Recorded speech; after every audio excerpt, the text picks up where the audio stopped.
Perfect. I mean, I'm happy to start off. Harry, can you just go into the change to the side? Tane Edmed coming in. Can you just talk about through what sort of changed from team naming in the last 24 hours?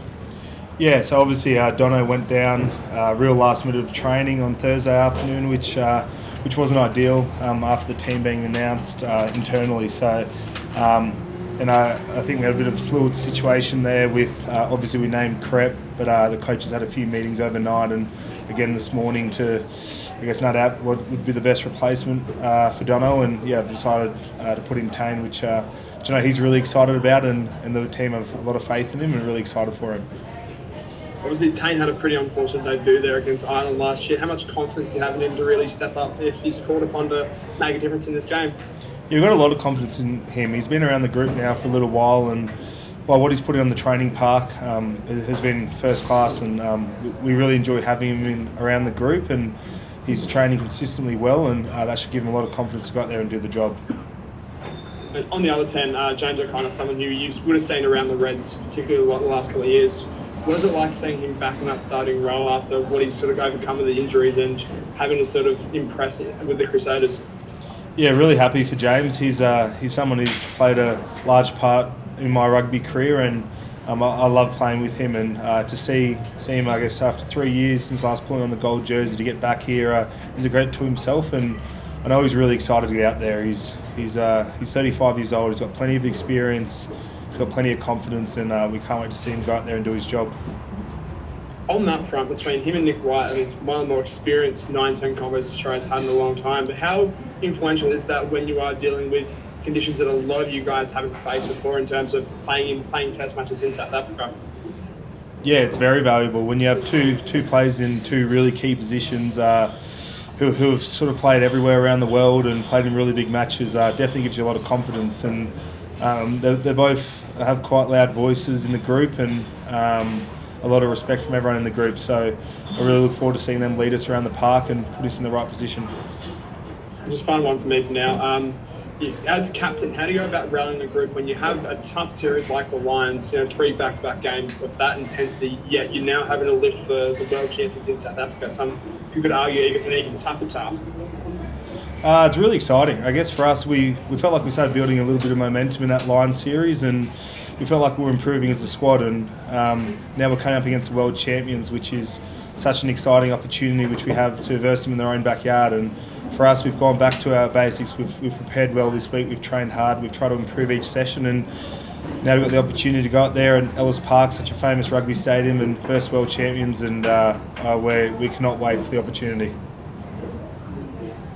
I'm Mark Gleeson from Reuters. I wanted to ask you about the Joe Schmidt factor. When he was coach of Ireland, he had a couple of one-ups over the Springboks. He, in particular, kind of outthinking them at times. Has he got something up his sleeve? Is he going to be a factor on Saturday? Well, I guess Joe's always got something up his sleeve, and he's, as we all know, he's a very clever coach, and he's always cooking up something for the weekend. But for us, it's so much about our fundamentals, doing our basics well. We know if we turn over the ball quite frequently to the Springboks, how much they'll hurt us. So for us, it's just about doing our basics well, and then little tricks up our sleeve will let them come. Hey, can I ask you about the altitude as well? Have you felt it? Is it as big a factor as the Springboks like to think that it is in terms of advantage for them? You'd be lying if you haven't felt it. It's obviously we've trained at pretty high intensity this week, preparing for it, and it is something different. But as we are versing Springboks in anywhere is always going to be tough, and for us it's exciting. It's something different. When you're travelling around the world playing rugby, you get all different sort of conditions, and this is a new one which we're prepared for and we're ready for. Last one from me. I wanted to ask you what you think about going up against Kisia, number 8. Yeah, it's obviously really exciting when you're versing a person of that calibre. It's always a battle you relish, and obviously for him, he's playing in a slightly different position to what he usually does. But I don't think that would change his role too much. But I guess when you go an 8-on-8 battle, it's always one you want to one up your opposition number. Thank you, sir.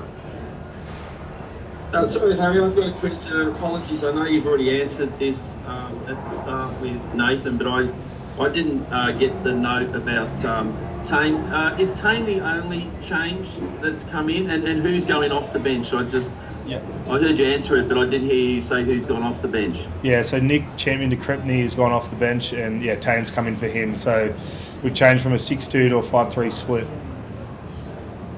Okay, no worries. Thanks. I know you did answer that, but No, it's fine. I missed it. Anything So further? just one more for you, what if there's still time. That switch from a 6-2 to a 5-3, how much does that change your sort of game plan as a forward back when, I mean, you look at sort of how you big guys like your Will Skellins can really sort of exert themselves when maybe holding somewhat a little bit back in reserve compared to maybe they can get away with a 6-2 bench?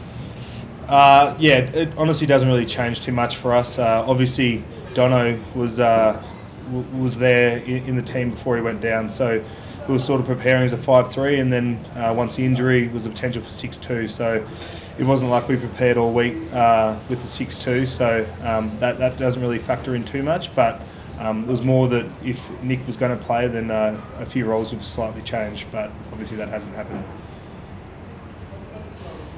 Do you know what the prognosis is for Dono for next week? Is he going home, or will he stay on? Will a replacement come in, or is that all to be decided? Yeah, I think it's all still to be decided. I don't think it's too bad, but it's obviously not good enough for this weekend.